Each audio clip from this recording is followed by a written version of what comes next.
Welcome to Review Set Scare with Jess and Blair. I'm Jess. I'm Blair. Blair, how are you? I'm doing good, man. Happy New Year to you. We did it. Happy We New Year did to it. you. It is officially 2024. How exciting. Yeah, we're 6 days in already recording this. Hell yeah. Yeah, we had a massive 2023, massive for us. Lots of fun. And boy, are we excited for 2024. And we're going to hit the ground running. We're going to try and do things a bit differently this year. We're still going to be doing our regular themed months like we did in 2023. But we're going to choose our movies a little differently. We're going to ease into 2024, though. Yeah. And we don't have a proper theme for this month. So we'll be either reviewing movies we've chatted about for a while, movies that have just come out, or movies that Blair keeps saying he'll lend me, but keeps forgetting. But before we jump into the first proper review of 2024, what do you say we chat a little bit about some horror news? Blair, do you want to kick this off? All right, I got a couple things. Blumhouse and Atomic Monster have officially combined studios and joined forces. Hopefully they produce better films together than the one we just watched. Yeah, Blumhouse has kind of been killing it the last little bit. I think it's a deal that they've been talking about it for most of the year. Yeah. But yeah, it is official. Pretty cool. Pretty cool. We'll see what they come up with. Yeah, absolutely. Last bit of horror news I have is the very first trailer for the first Omen was released. Me and you, Jesse, saw it for the first time during the trailer for the movie we're going to review today. Yeah. And I didn't even know that was a thing until I saw that trailer. And apparently the day we saw the trailer and saw that movie was the day they actually released the trailer. Oh, no way. Yeah. Okay. It's not one that I recall hearing about. No. It should be interesting. The trailer made it look really, really good. Yeah, it did. Or at least enjoyable, and maybe a little bit more enjoyable than the movie we'll be talking about today. But yeah, that's one that would be a fun in-theater watch. Yeah, I'm a big fan of the original Omen. Yeah. So yeah, we'll have to see. Absolutely. I've got a couple pieces here. 2023 was the year of famous characters entering the public domain. And 2024 is picking up right where 2023 left off. 2023, we watched Winnie the Pooh, Blood and Honey, and some still photos from the upcoming Winnie the Pooh, Blood and Honey 2 have arrived and look pretty neat. Yeah. One photo shows Christopher Robin, and the other showing the title character, of course, Winnie the Pooh. Not a whole lot of news on this one besides that the sequel will have a much bigger budget, obviously, and will include some of the characters from the much-loved Winnie the Pooh series. Piglet, Owl, and Tigger will all be in part 2. It was also stated by director Reese Frake Waterfield that the death count will be much higher. Okay. Which is pretty good. I think the death count in the first one was high. It was decent anyway, yeah. Yep. And the sequel will also see the characters leave the 100-Acre Woods. Okay. It was also teased as well that we should also be seeing a trailer by the end of the month. So something really cool to look forward to. Right on. A little bit of a stinker of a movie, but we had a ball watching it in theaters with all the other fans. That was a fun night. Man, it's a stinker. It is a bad movie, but yeah, we had a good time. We had a good time watching it. Absolutely. More characters entering the public domain. Steamboat Willie has entered the public domain, and almost immediately a number of projects have been announced. Just to list a few, a video game titled Infestation 88. And horror movies Mickey Mousetrap, which I believe is Canadian. Okay. The Vanishing of S.S. Willie. And an untitled project directed by Stephen Lamort, who recently directed The Mean One. I feel like that. I thought I saw something where that movie is just going to be called Steamboat Willie. Steamboat Willie. Okay. Should be interesting. The Mickey Mouse one that you mentioned. I'm not sure how that's going to fly because I'm pretty sure Mickey Mouse is still under copyright.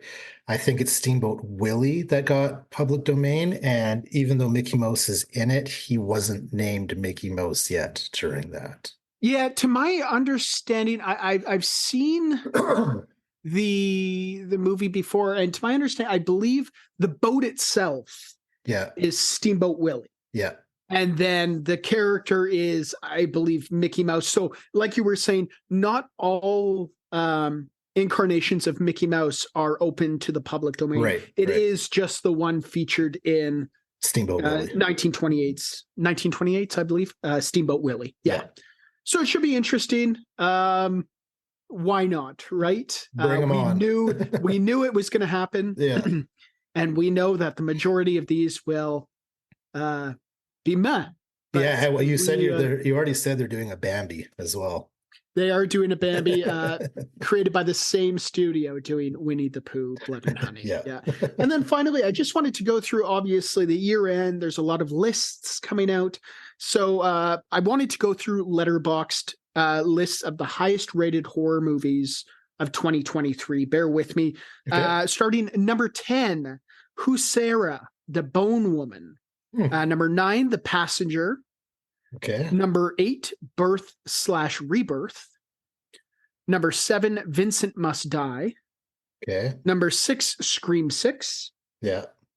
Number 5, Roman Cham. Okay. Number 4, Sleep. Okay. Number 3, Infested. Okay. Number 2, When Evil Lurks. Okay. And then any guesses on the number 1 highest rated horror movie courtesy of Letterboxd? Evil Dead Rise. It's not. Evil Dead Rise didn't make the list. Shit. Talk to me. Okay. Really fun movie. I know you watched it a while back. I just recently watched it last week or the week before. A lot of fun, that movie. Yeah, it's a good movie. Man, I've only seen 3 of those movies in the top 10. I was going to say, I've seen 2. I've seen Yeah. Scream 6 and I've seen Talk to Me. What's the third one that you've seen? Both those and then When Evil Lurks. When Evil Lurks. Yeah. And it was all right? It was pretty good. It's pretty creepy. Yeah.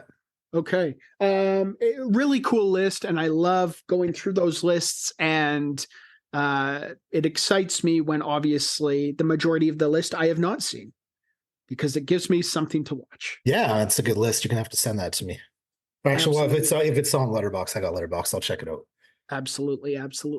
Okay. That's all I have for horror news. What do you say we jump into the very first review of 2024? Number 1. This movie just came out this week on Thursday, and it is 2024's Night Swim. This one coming in at 1 hour, 38 minutes. Blairski, initial thoughts on the runtime? Excellent time. Yeah. But a long movie. We ran into a couple of these last year. Yeah. Where it was on paper the perfect time, but sitting through the cinema, it was a little bit long, and the cinema was packed. Yeah, it was a packed house. But people were, you could tell people were getting bored. Yeah. Before we get into that, I'm getting a little ahead of ourselves. Let's jump into fun facts. You have any fun facts for 2024's Night Swim? Okay, well, as I stated in horror news, Blumhouse and Atomic Monster have joined forces, and this is the first film from the 2 companies released following that merger. Yeah.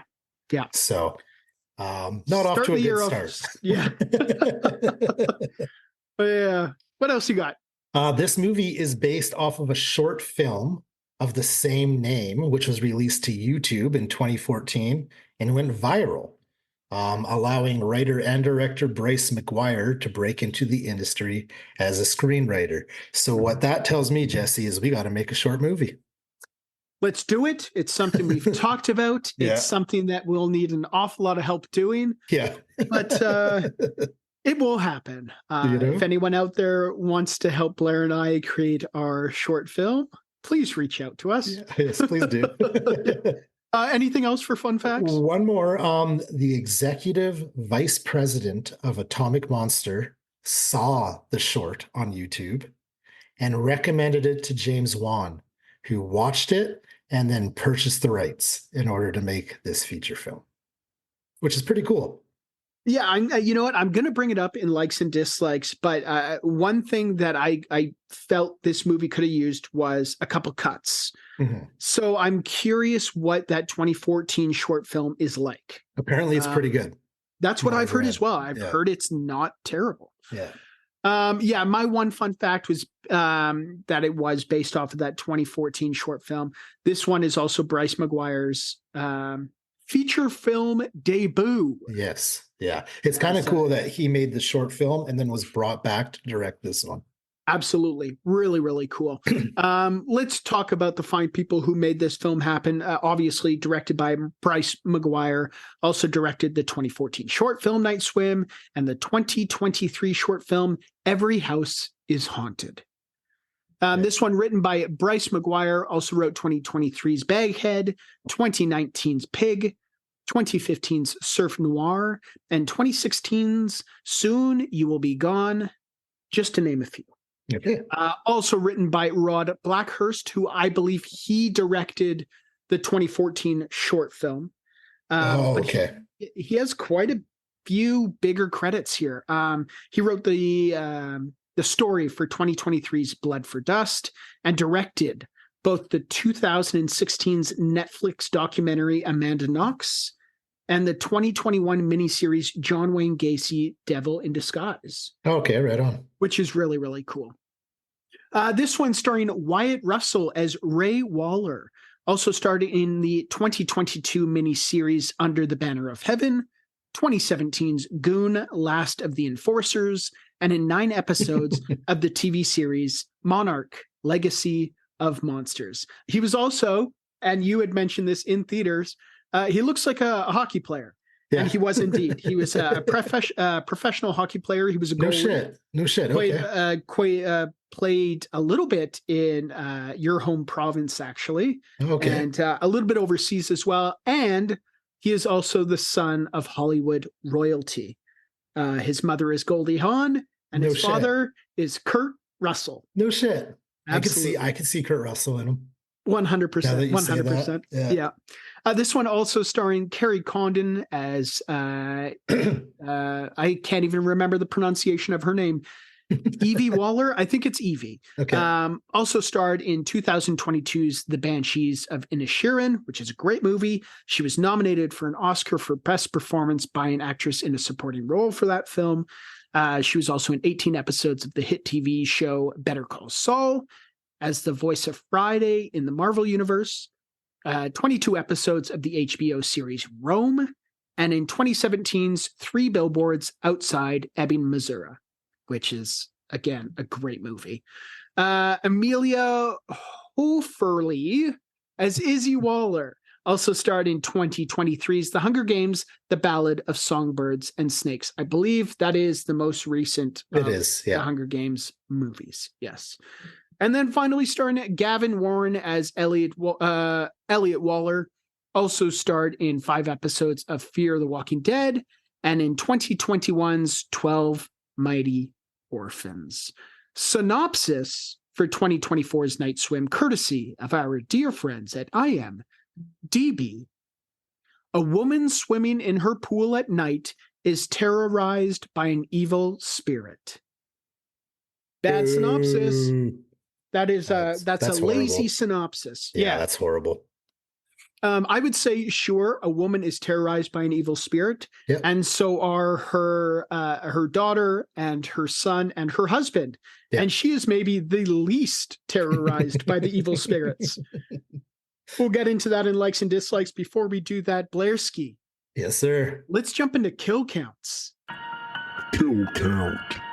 The time of the show we count the kills. First kill count of 2024. Do we have a kill count for Night Swim? We do. It's 2 humans and a cat. So we get a kill at the beginning of the movie. Mhm. We get a cat death midway, and then we get a suicide at the end of the movie. That's it. That's it, man. Short and sweet. Now Short and sweet. there are a few deaths that are kind of mentioned in passing, Yeah. but these are the ones that happen while the film is happening. Yeah, Or while the the action film's of the taking film place. is happening. Exactly. Let's jump into likes and dislikes, the portion of the show where we chat about what we liked, what we didn't like, and everything in between. Blairski, do you Yes, want to sir. start with a like or with a dislike on this one? I'm going to get my likes out of the way. I have far more dislikes to talk about. Sure. I thought the intro was pretty good. To Mhm. be honest, the intro was one of the best scenes of the movie. Yeah. As sometimes it is. Sometimes Yeah. the intro is. There were a couple jump scares that got me. I'm Yep. never going to complain about any jump scares. Yep. And the acting wasn't bad. The acting was good acting. Yeah, I Um, agree. I thought the performances were not bad. I mean, again, they were working with what they had mhm. as far as a Script script goes, yeah. and a plot. Yeah, yeah. I thought, I mean, it was definitely original. Yeah. I will give them that. It was original. I have never seen a premise before. I mean, we see, the haunted house story, we see a possession genre, and they're both kind of genres that are pretty repetitive. Mhm. And it's tough to kind of bring in something new. But if anything else, I mean, this movie is original. It brings something new to the table. It's It maybe not the does. most terrifying idea, and it's maybe a little bit more silly than other possession and haunted house movies go, but Yeah. it was original. Yeah. Well, it's very similar though. It's original. It's original that it's a pool, but Yeah. a lot of the stuff that happens are very similar stuff that would happen in a haunted house movie. Yeah, absolutely. I was even saying it felt, and I feel like I've mentioned the Twilight Zone in almost every episode. You love Um, it, man. You love it. but to me, this felt like a Twilight Zone premise Mhm. where a character has some kind of illness. In this case, he has MS. Yeah. They found something. He's found something that'll cure that illness. Yeah. But it comes at a cost, and that cost usually involves someone that they love. Yeah. So it's all about making sacrifices, and that's a kind of a common theme that keeps reoccurring in this movie is sacrifices. Yeah. But Yeah. I don't know. I felt like it was just kind of boring. Yeah, very boring. I wrote here by the way, I've mentioned all my likes I've written down. Yeah. I feel like the script sucked. Yeah. It was very bad. The ending was very rushed. Yeah. The story, like the plot kind of sucked. And there's so many plot holes. Like we kind of mentioned this to each other as we left the movie. If you have a haunted pool and it's attacking you and your family, just stay out of the pool or cement it in, close it off. Don't keep going into it. Yeah, there were so many times where we just kind of we laughed or we rolled our eyes. There was just, like you were saying, there's so many problems that the family runs into, and they all had pretty simple solutions. Yeah. I'm sure we'll bring some of those up in lessons we learned, but it was kind of predictable, and the characters, although the performances were good, the characters weren't overly bright. No. Which is frustrating in a horror movie when it's like, okay, well, just do this. Like, it gets a little bit frustrating. What did you think of the monster, the actual pool monster? It was okay. Like you said, like the jump scares, and that's where we see a lot of the pool monster. I thought the makeup, I don't know how much of it was practical effect, how much of it was special effects, but it looked really, really cool. It looked cool. It to me looked more CGI than anything. I think you're right. I really like the scenes where you can only kind of barely catch a glimpse of him or kind of see him in the shadows or off in the distance. Yeah. When it had long looks very close up to its face, I didn't really like that so much. I thought that looked a little, even though the makeup was cool, if it was makeup, but if Yeah. it was CGI, kind of looked CGI to me. Fair enough. There were some really cool scenes where we see a bunch of these. I don't even know if I would call them. I don't know what I would call them, because I don't think I would go out and call them demons. No, no. Because I mean, the little girl wasn't overly threatening. I didn't feel like. No. But But there's some scenes towards the end where there's obviously this giant, I don't know, battle, I guess, in the pool, and it just gets really confusing really fast. That's what I'm saying. It was a rushed ending, man. Yeah, rush ending. The pool is terribly deep. But in those scenes, I thought the creatures or the demons or what have you looked pretty cool. Yeah. I thought the visuals were really, really neat. I just thought it was silly in kind of an unintentional way. I just felt it was a little bit silly. Yeah. I definitely wasn't trying to be funny. I mean, it's a haunted swimming pool. It's a haunted swimming pool. I mean, if you were to just say that to somebody, I feel like most people would laugh at that premise, a haunted swimming pool. Yeah. Anything else you were crazy about, you liked, you didn't like? No, man, that's, I mean, it's hard really for notes. We saw this in theaters. We're not taking notes as we're watching it. Yeah. I wrote all this down the day after, and that's all I wrote down. I can't really think of anything else that really stood out to me, to be honest. Yeah. Lastly, I just felt like there was a lot unanswered for a movie with such a rushed ending. I just felt like, especially the characters, the two kids who were the most terrified of the pool, they really saw the most activity coming from that pool. They were the ones who kept getting closer and closer to the pool.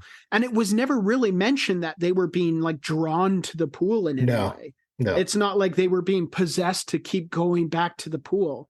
They were just like, and it wouldn't be just confused me a bit. And it's not them just going back to the pool. It's them going back at night and alone. Yeah. And reaching for things that they shouldn't be reaching for, or, things like that. Whereas the character of Ray is drawn to the pool. Yeah. And he's clearly possessed by the pool or whatever is in the pool. His spirit is living in the pool. Yeah. But the kids, it wasn't really ever explained why they just kept going back to the pool. I mean, if it scares you so much, avoid the pool, unless you want to get over that fear and then just stay by the pool all the time. But I don't know, it felt a little it just felt there were so many questions unanswered. Yeah it wasn't it didn't feel like a complete story, a complete movie at all. Again, it wasn't, in my opinion, it wasn't terrible. It was just kind of boring and predictable, which is sometimes even worse than being movie. Bad. Yeah. Unfortunately. Okay, we've crapped on this movie long enough. Fair enough. 6 days into 2024. Let's shake it off and let's jump into our next category. Our next one of our favorite categories, lessons we learned from watching 2024's Night Swim. Lessons we learned from watching. Insert title of movie here. The portion of the show where we chat about the valuable life lessons we learned from watching said movie. Blairski, did you learn a single thing from watching Night Swim? I got two things written here. One we just talked about. If your pool is haunted and happens to have a history of violence, it might be best to just stay out of it. Or even better, just get rid of it or fill it in like they do at the end of the movie, but maybe do it a lot sooner. Yeah, fill it in. Turn it into a basketball court. All right. But also, if you do happen to own a non-haunted pool, make sure you have a proper cover for it. Yeah. Because you never know when a child or animal could fall in and drown, and no one could be around to save them. And a gate. Happen. Put a gate around it. Gate's a good idea. Hell yeah. 100%. Safety first, everybody. Lifeguard on duty. Hire a lifeguard. Have a lifeguard on duty, your own private lifeguard. Could you imagine? Just being that ballin' that you have a full-time lifeguard for your pool. The character Ray was a professional baseball player. He's got that lifeguard money. Keyword was. Yeah. Did you learn anything else? That's all I got, man. I've got a couple here. Don't stick your arm into a pool's filtration system. Yeah. You may find a cool action figure, but you also might find the spirit of a small child. I also have chicken fighting is a great pool game unless you have a partner who is literally trying to kill you. Yeah. And then finally, if you're playing Marco Polo and get no response from the other players after repeatedly saying Marco, just open your eyes. Yeah. Game over. If you're messing with me, if you're not playing the game correctly, we're not playing. Yeah, that's done. Yeah. Oh, goodness. This leads to our next segment, is the word I was trying to figure out with the Earlier. last segment. Yeah. Oh, goodness. Category I came up No, with. that's all right. It works. It's 2024. I've got turkey brain from the holidays. Our next segment, one of our favorites, Line of the Night. Line of the night. Line of the night. Line of the night. Line of the night. Line of the night. Line of the night. Line of the night. Line of the night. Line of the night. The segment of the show where we discuss our favorite lines from the movie. They might give us chills. They might give us the giggles. All we know is that they are our favorites. Blairski, what do you got for Line of the Nights? Well, I kind of gapped out between on lines between watching the movie and writing my notes. All I've got written here is Marco Polo, which was, I mean, it was just said multiple times throughout this film. Multiple times. Absolutely. That's definitely the one that stuck with me. It's just Marco Polo. Or just in many Marco. cases, just Marco. Yeah. Marco. Yeah. I've got a couple here. No pool is absolutely safe. Yeah. That was coming from the very goofy pool maintenance guy. Yeah. I've got one from Izzy. When she tells her brother that she has a friend coming over, she says to her brother, "If you tell mom, I'm going to put a Tide Pod in your fish tank." Yeah. That's another lesson I learned. Don't put a Tide Pod in your fish tank. Or in anything but a dish or a washing machine. Don't you put it in your mouth. No. Put it in the, Great and then commercial. finally, I have for Murray, love requires sacrifice. Now, this line was said a few times, not just by Ray, but I would say most powerfully, it came from Ray towards the end of the film. Yeah. Okay, this leads to our final segment of the show, of the first review of 2024, our favorite segment of the show, Celebrity Lookalike Time. Celebrity Lookalike Time. The time of the show where we take a look at the cast and discuss their celebrity doppelgangers. Spoiler alert, it usually comes down to the character's hairstyle. Blairski, what do you got for Celebrity Lookalike? All right, so I got two. The character Ray, who is the dad of the family and retired baseball star, didn't look like a baseball star to me. He did remind me of a hockey player. A couple NHL players, for example, one being Leon Draisaitl, current forward for the Edmonton Oilers. That's right. And he also reminded me of retired defenseman Alex Edler. Okay. Yeah, it's the blonde hair, a little bit of the look of the face, but I can see the resemblance. Definitely. My last celeb lookalike, the son of the family, the character Elliot, he reminded me of Zach Hansen in the music video Doo-Wop. Zach Hansen is the youngest of the Hansen brothers. Oh, okay. 90s kid pop group. That's right. Mbop. Mbop. Yeah, that's right. Yeah. Oh, goodness. I think about that one for a bit. Well, because there's also the Hansen brothers hockey players. That's what I was thinking of the minute you came off of mentioning he looks like a hockey player, and then you mentioned the Hansen brothers. I immediately went to Slapshot. Yeah. But then, Mbop, how can I forget? Mbop. Yeah, 90s royalty. 100%. Yeah. I've got a couple here. The character Ray, the father, reminded me of stand-up comedian and actor Andrew Santino. Okay. And then Wyatt Russell, who played Ray, surprise, surprise, looks like Kurt Russell. Yeah, he does. Yeah. I wanted to say he looked like the character, it's RJ from The Thing. Okay. But his hair is not long enough and his beard is not long enough. No. But he certainly looks like his dad. That's for sure. Right in the face, man. It's all in the face. 100%. Yeah. Okay, this leads us to our final rating for 2024's Night Swim Blairski. Out of 5 housewarming / pool parties ruined by a chicken fight / attempted murder out of 5, what do you give Night Swim? Oh, man. Well, unfortunately, we are starting 2024 off with a little bit of a stinker. This review isn't as low as my last review for 2023, but it's not much better. I'm giving it 1.5 housewarming / pool parties ruined by a chicken fight / attempted murder out of 5. You know, I'm going to agree with you. It's I scored it a little bit higher, but the more I think about it, it's getting a 1.5 housewarming / pool parties ruined by a chicken fight / attempted murder out of 5. Like we were saying, it just is kind of boring. Yeah. It's the last Yeah. thing you want in a horror movie is a movie that's boring.